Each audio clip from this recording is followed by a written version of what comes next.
my little adorablenesses. Well, I've got some off-Broadway news and then some off-Broadway news. I'm in the drama desk, as many of you know. I vote. I'm just putting this down so I can see John's cute little face. There we go, instead of a microphone in front of him. He actually likes the microphone in front of him. At any rate, let me review Oliver Parker, exclamation point, for you, which is at the Cherry Lane Theater, which I really like. Cherry Lane Theater is down in the Village. There was actually a street fair going on down there when I was down there. And Sam Shepard has debuted a number of his plays down there. I love the Cherry Lane because it's small and intimate, and I have a history there, but also because they finally replaced the seats. The seats were always at a skew. They were never balanced. They were never on, and the springs popped out at you, which was a little uncomfortable. And I actually lost an earring there because I tripped once. But they've redone the floor. The seats are comfortable, and it's a great theater. I really like it a lot.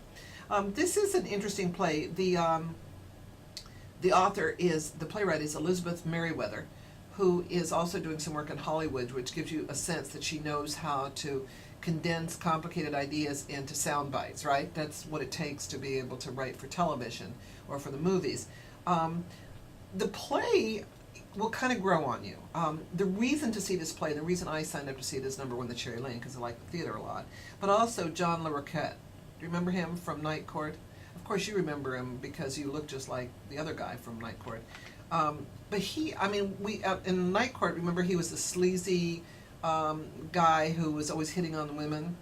In this one, he plays everything.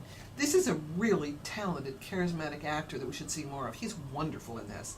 Also, Joanna Day, whom I didn't know particularly, but she's wonderful. It's a four-person cast. Michael Zegan, who apparently plays Dennis O'Leary's son in on television in Rescue Me. So, I mean, probably everybody in the cast knew the cast better than I did.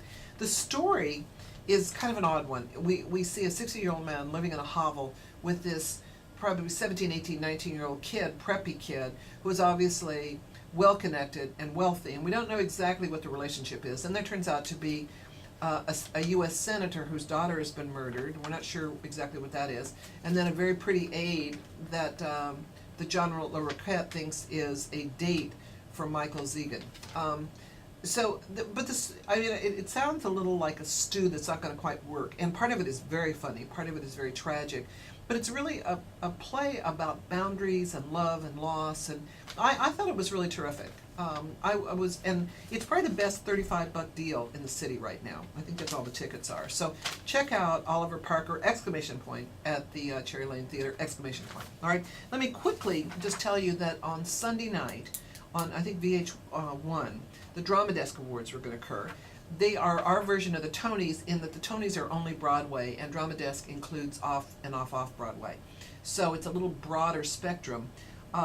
There are Scottsboro Boys and Ragtime both received 9 nominations. That's the most nominations. Finian's Rainbow, The Addams Family, and La Cage aux Folles were there. I mean, there are a bunch of plays. I think that the real excitement this year is going to be between Denzel Washington and Alfred Molina for Best Actor. Both terrific performances.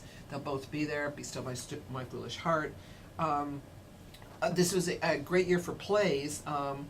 We've got sort of, again, this is a slightly broader perspective than the Tonys in that we include Broadway and off-Broadway. I think Red is probably going to win the best play of the year. It's wonderful if you haven't seen it. Outstanding musical is probably going to be Memphis. I think everybody really agreed that Memphis was terrific.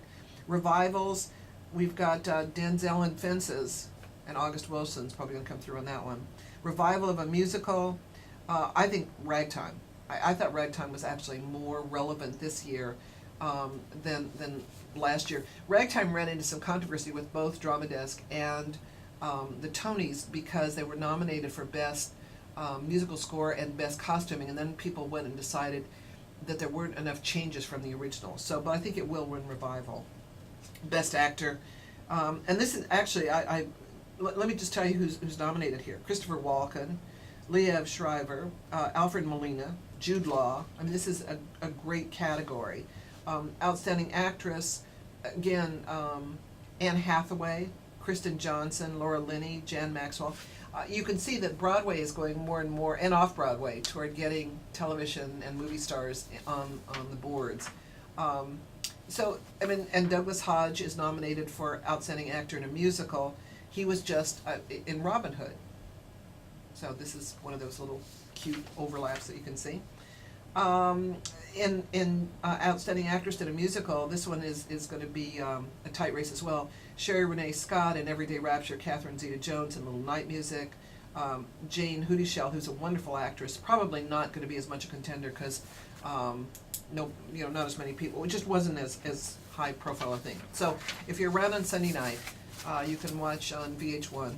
Patti LuPone is actually hosting, and we'll all be there. So go and see something. Go see some theater. Go see a Broadway, off Broadway, and certainly go on down to the Cherry Lane Theater and see Oliver Parker.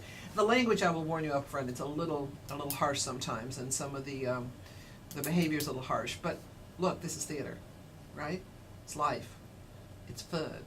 800-544-7070. For more details, check out drjoyreviews.com. I am Dr. Joy Browne.